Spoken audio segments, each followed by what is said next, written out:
The Baltimore Ravens have a new coaching staff. They have new coordinators. It's a new beginning. I was not surprised, but yes, a little stunned that Declan Doyle, the new offensive coordinator, who's only 29 years old,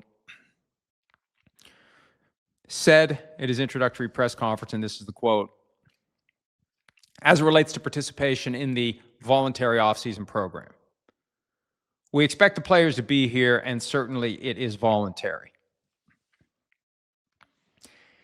You can't reconcile the two ends of that statement. We expect them to be here, and certainly it's voluntary. I mean, that's like your parents telling you, we expect you to go to school, and certainly you don't have to. It's one or the other. And technically, it's a CBA violation for him to say, we expect the players to be here. The language is in there.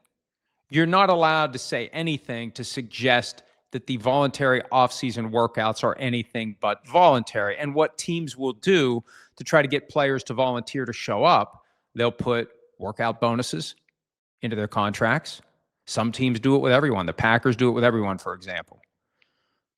Some teams, one team, the Cowboys, they put into the contract a de-escalator on your salary.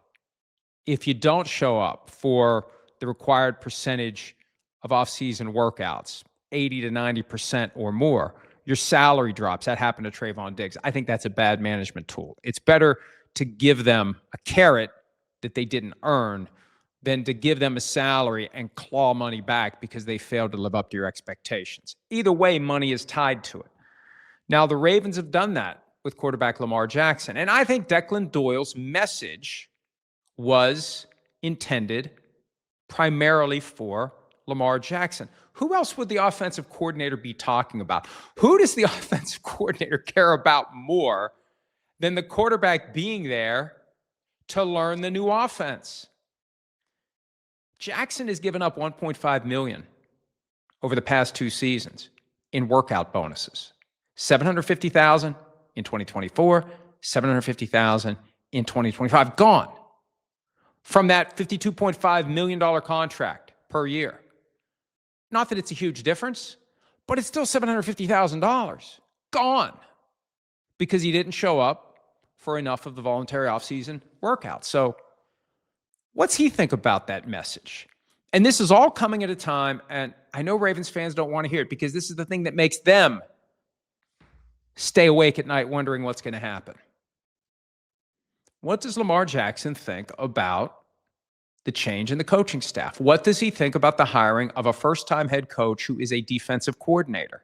What does he think about the hiring of a 29-year-old offensive coordinator? What does he think? Is he going to be motivated to sign an extension? Or is he going to say, I got 2 more years under contract. I'll just put in my 2 years. I'll make, I think the number's $104 million, and then I'll become a free agent because I have a no tag clause in my contract. 2 years from now. And I know as the NFL goes, that's a long time. 2 full seasons, that's a long time. But it's a short time in the grand scheme of things.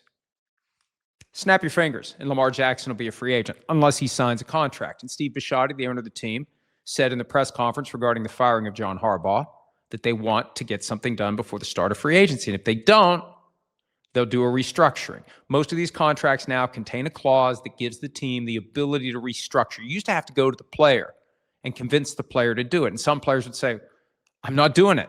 But we're giving you the bulk of your salary now in the form of a bonus. I'm not doing it. Give me something else because you want it. You want it, so I want something more to do it. These contracts now have a clause, for the most part, if not 100% damn close to it, that gives the team the right to take that salary for this year, like what we saw the Chiefs do with Patrick Mahomes. You take a big bloated salary, you cut it down to the minimum, and you spread out the money. You turn the rest of it into a bonus, and 20% of the excess above the minimum salary hits this year's cap. 80% goes to future years. It's kicking the can for cap purposes. It makes good sense because the cap keeps going up. The relative impact is smaller. We talk about that all the time. But the Ravens are going to have to do one or the other. They're either going to have to activate their prerogative to restructure the deal or get him signed to a new contract because his cap number, I believe, is $74.5 million. I think that's the number for 2026. Whatever the number is for 26, it's the same for 27. And ultimately, as I said, Jackson has the power to walk away in 2 years if he wants to. He also, and because he doesn't have an agent and doesn't really talk to anyone, there's no one to fill the void when we're curious about what Lamar Jackson is thinking. He could. I'm not saying he will. He could say, I'm ready to move on. Time for a change. It's good for you. It's good for me. I'd like to be traded. Now, when the Baltimore Sun column came out with some facts embedded in it that paint a picture of frustration between team and player, my assessment at the time was it's going to be hard to trade Lamar Jackson because you're going to have to find somebody who's willing to give up significant assets for him and who can get him signed to the kind of contract he wants. At 52.5, the market's at 60. You could say he's worth at least as much as Dak Prescott. Let's just say 61. You're going to have to get that deal done. Now, I think that there are occasions when Lamar Jackson realizes it's time to act, like when he accepted the Ravens' long-term offer. This all comes from the 61-page secret collusion grievance ruling that Pablo Turri unearthed last year. It was clear that the Ravens said to Lamar Jackson, hey, here's the offer. We need to know whether you're going to take it, because if you don't, we're going to make plans via the draft for the quarterback position. And that was the moment of truth, and he took it. A moment of truth may be coming. We just don't know what the truth is because nobody is talking. And I know, Ravens fans, that creates consternation. And I'm not saying he's going to be gone. I'm just looking at the situation. What other franchise quarterback is in this posture where there's 2 years left under contract, a straight shot at free agency, no guarantee the guy's going to be there beyond 2027? That's not the case with Josh Allen or Joe Burrow or Patrick Mahomes. Now, Burrow and the Bengals have their own issues, and we talk about those all the time. But Allen and Mahomes, they're fine. There's nothing to worry about as it relates to the future of the franchise quarterback in those cities. In Baltimore, there's something to worry about until and unless they do a new 5-year contract. And I've laid out what it would take, the extension, the 3-year extension on the 2 existing years, how you would get him to $61 million a year. It's not hard to do. You could do it in 5 minutes if both sides want to do it.